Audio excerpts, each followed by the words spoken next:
So guys, something I want to say just before this podcast episode starts, that before we film this, Erik Ten wasn't officially sacked. So before this episode starts, I just want you to know that Ten wasn't officially sacked. So we don't talk about Erik Ten being sacked in the video.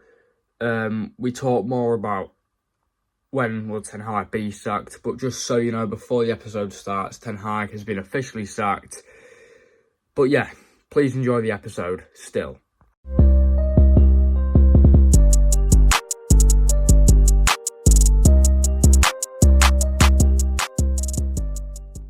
So, it's been another week in the Premier League.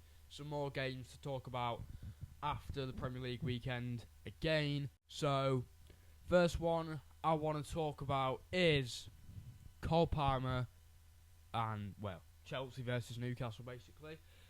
In this one, obviously, Chelsea won the game by 2-1. And Cole Palmer, again, was brilliant. And I think we're going to see a repeat of that for the whole season. What's your opinion on that? He's some player, isn't he? Let's not beat around the bush with it. He's brilliant player, and he's proving it all the time at the minute. He's proving that he's not just a flash in the pan. Yeah. Outstanding again yesterday. He's just outstanding. His ball for the first goal was incredible. Too good. And then he scored a really good goal. He just seems to have this attitude about him where it's not really any kind of effort for him. Got this laid back, so not arrogant. I wouldn't say he's arrogant. He's obviously very confident, but he's some player. It has to be said. Yeah. The Ballon d'Or ceremony is today. I don't think he will win one. I don't think this will be his day where he wins the Ballon d'Or. He's in the nominees. But that could come in the near future. If he keeps playing like he is, he could become that player. But I'm not going to focus on the Ballon d'Or this episode. I think Cole Palmer is a brilliant player. He's shown that to us this season. That's 7 goals, I'm pretty sure, now this season. I'm not really sure how many he scored, Ev, to be honest. I've got to be honest. 7 goals. Great player. And, football obviously comes as a gift to Cole Palmer. But, he's a fabulous player. Played brilliantly for Chelsea yesterday. And, wonderful player, and I think this will be a repeat for the whole season. Next thing I want to talk about, the elephant in the room, Erik Ten. How long is it before he gets sacked? He lost yet another game against West Ham yesterday, 2-1, but there was a bit of VAR controversy, there always is, with a penalty on Matthijs de Ligt. You think it's not a penalty? Well, it was never a penalty in a million years. We're talking about here. They can't keep going on like this. Something has to change. Oh, it's fantastic for us. Oh, yeah. But something at some point has got to change at that club. Whether it be the manager, I don't know. I don't know what it is, but they're going to have to make some changes there some way or another to get out of this rut that they're in at the moment. Yeah, they are going to have to do something about it. They're not doing very well at all in the Europa League. That is 3 draws now in the 3 games they've played against FC 3 teams that they should have beaten. FC 20, Porto, who were a little bit more of a challenge to FC 20. And then Fenerbahce, who again they should have beaten, but they're a team where they're just unpredictable. They'll lose to a team like West Ham, and then they'll go on and beat a team like Chelsea, which I just don't get. But they're just not very good. The players they've got, though. Bruno Fernandes, world-class player. Manuel Ugarte, I can see a face there with that one. Manuel Ugarte, I wouldn't say he's world-class. What he's shown at Man United so far isn't really impressive. Matthijs de Ligt, Mazraoui, they've been decent to start off the season. Yeah, but they're just not gelling, are they? They're just not gelling as a team. It's really strange watching them, because like you say, they have got some quality players, but it's just not happening for them.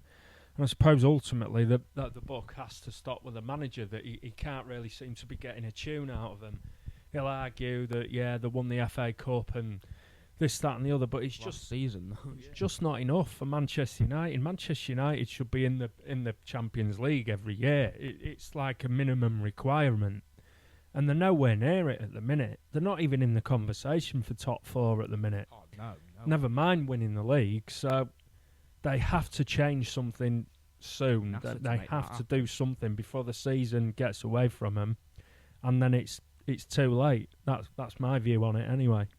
Yeah, of course. And may I mention that they are currently 14th, which isn't good at all for where they need to be. Their expectations are sort of 6th, maybe 5th. But No. Man United's expectations is Champions League every year. Yeah, of course. And may I mention that they are currently 14th, which isn't good at all for where they need to be. Their expectations are sort of 6th, maybe 5th. But No. Man United's expectations is Champions League every year. Yeah. And Manchester United's expectations should be challenging for the title every year, not just top 4. The minute they're sort of scrabbling around looking for top 6 to get in the Europa League, and then they've been appalling in that as well. So something's got to give at some point. That they can't carry on like they are at the moment. Yeah, they can. You look at the club, it's not in a great state with the owners and that. But it's not just the owners that can take the blame here.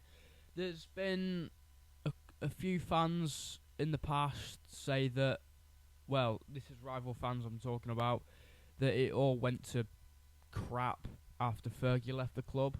Do you think that's true? Oh, absolutely. They've not had any kind of stability since Ferguson left. And I said all along that this is what would happen to Man United when he left. I saw it happen to Liverpool when the succession of managers from the boat room came to an end when Kenny left the first time. And then it all started going rapidly downhill after that. There's the same sort of things happening to Man United. They've had such a massive figure in Alex Ferguson being the manager, and now he's gone. They've never really got anywhere near replacing him. They've tried all kinds of different managers. None of it's really worked. So I don't know. Who knows? I don't know. Yeah, we never know with Man United. I honestly, in my opinion, they need, realistically, I think, you said you think he'll be gone by the end of this week maybe, but I think the games are too close for him to go. What I mean by that is, if he gets sacked now, they're not going to have a replacement by the weekend, but they could just stick not Ruud Gullit, the other one, Van Nistelrooy, in the dugout. But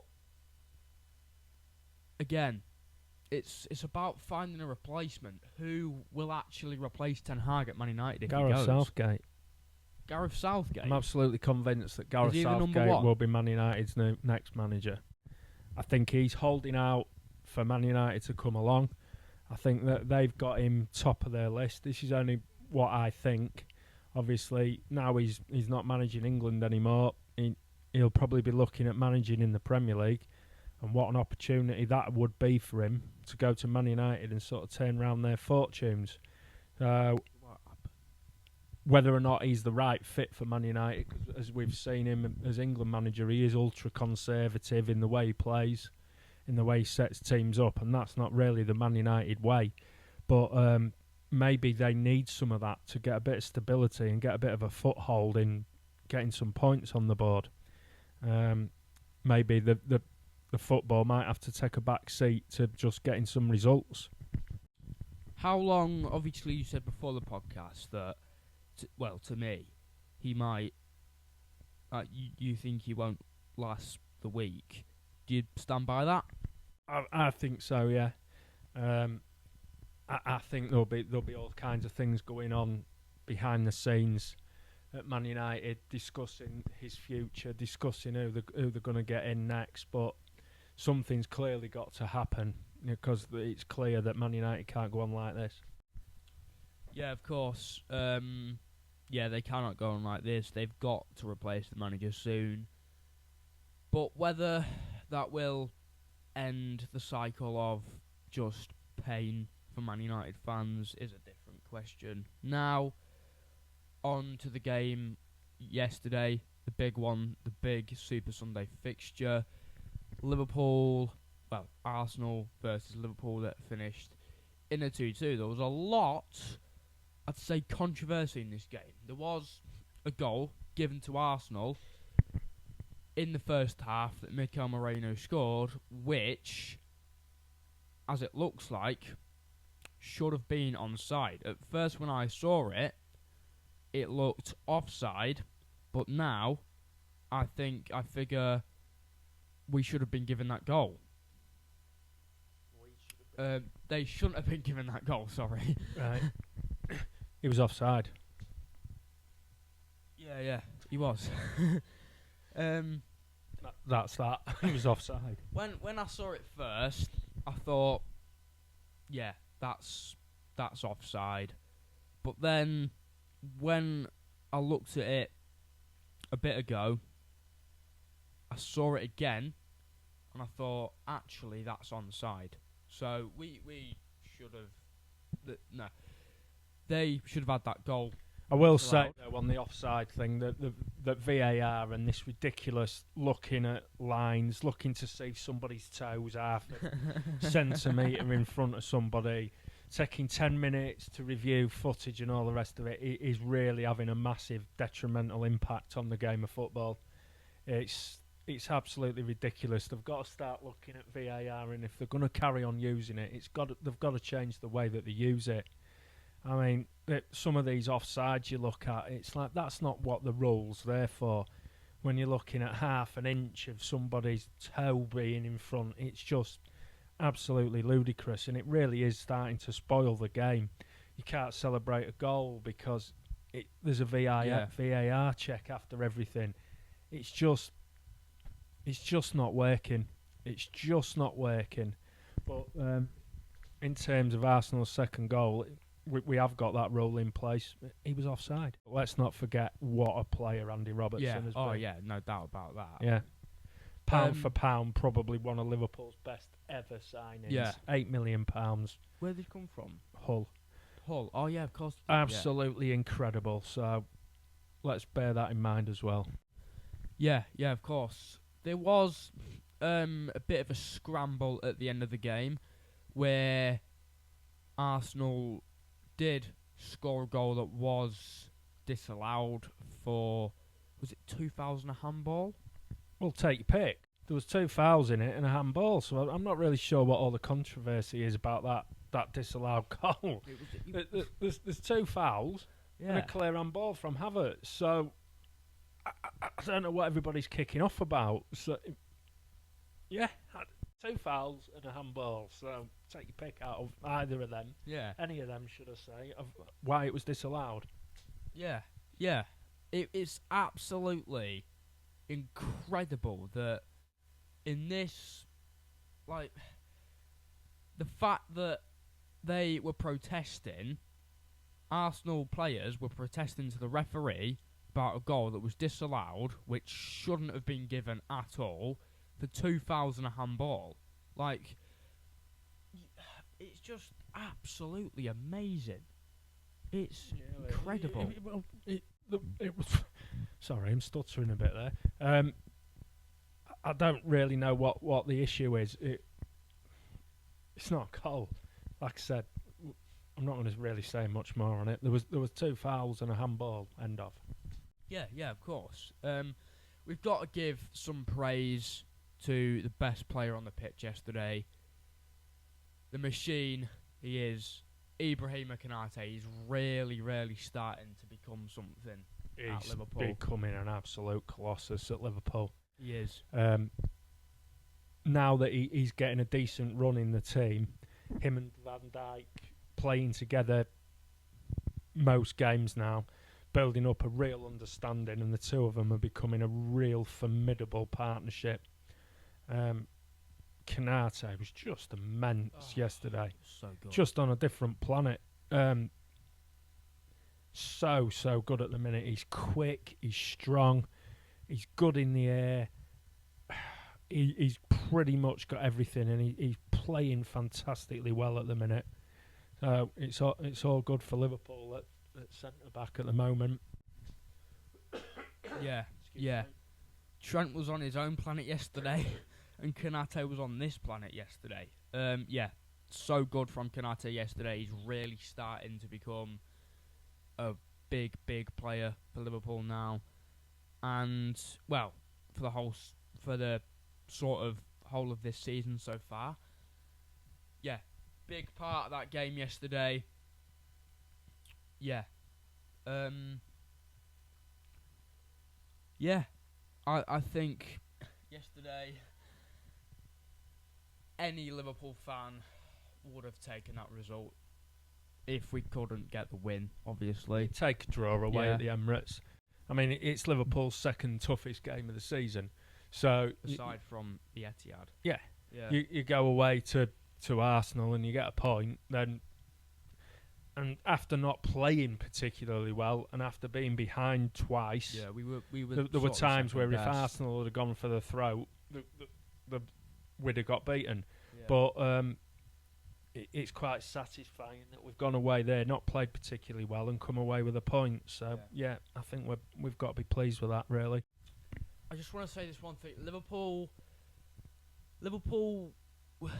was sort of the second best team. We did play well in parts of the game, but we probably were the second best team. Arsenal were on top yesterday.